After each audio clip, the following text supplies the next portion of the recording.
గట్టిగా మమ్మల్ని మీరు గుర్తించాలా, ఎందుకు మేము ఈ అణు ప్రదర్శన చేయాల్సి వచ్చిందని మా పక్కన ఉన్న చైనాతో మాకు థ్రెట్ ఉంది. చైనాతో థ్రెట్ పెట్టుకుని అది అమెరికాకు కూడా థ్రెట్టే, యూరప్ దేశాలకు కూడా థ్రెట్టే కదా. మా పక్కనే అది పక్కలో బెల్లంలా కూర్చుంటే, నేను శక్తిహీనుడిగా కూర్చుంటే నన్ను ఎవడు గుర్తిస్తాడు? వాడితో నాకు ప్రమాదం ఉంది కాబట్టి నేను ఆయుధం పెట్టుకుంటా.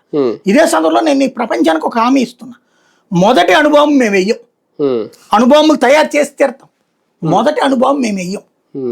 ఫస్ట్ మా మీద పడితే ఆత్మరక్షణ కోసం మేము వేస్తాం. ఈ ముక్క చెప్పినప్పుడు భారత్ అట్లా మాట మీద నిలబడదనే దమ్ము ఒక్కడికి లేకపోయింది. ప్రపంచం నమ్ముతుంది ఆ మొక్క. భారత్ ప్రజాస్వామ్య దేశం, ధర్మాన్ని రక్షించే, ధర్మాన్ని నమ్మే దేశం. బట్ ఇరాన్ దగ్గర ధర్మం ఏంటి? శత్రు వినాశనం. ఇరాన్ దగ్గర అణుబాంబులు ఎందుకు? ఇప్పుడు భారతదేశం పాకిస్తాన్లో ఏ తీవ్రవాద సంస్థని పెంచి పోషించదు, ఆయుధాలు ఇవ్వదు వాళ్ళకి.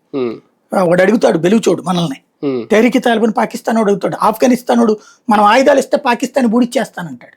కానీ తీవ్రవాదిని ఎప్పుడు మనం హీరోని చెయ్యం. తీవ్రవాది పాకిస్తాన్ ప్రజలు ప్రాణాలు తీయడానికి మనం ఒప్పుకోం. పాకిస్తాన్ మన దేశంలో ఎన్ని పేలుళ్ళు సృష్టిస్తాడు. మనం అక్కడున్న అదే పాకిస్తాన్లో ఉన్నటువంటి తిండికి గతి లేని యదవులు బోల్డ్ అంతమంది ఉన్నారు. వాడికి ఆయుధాలు ఇస్తే వాడి దేశాన్ని నాశనం చేస్తాడు. కానీ ఈ రోజు వరకు మనం తీవ్రవాదాన్ని పోషించాల. ఎందుకంటే ప్రజల ప్రాణాలు తీయడం అనేటటువంటిది కరెక్ట్ కాదనేది భారతీయ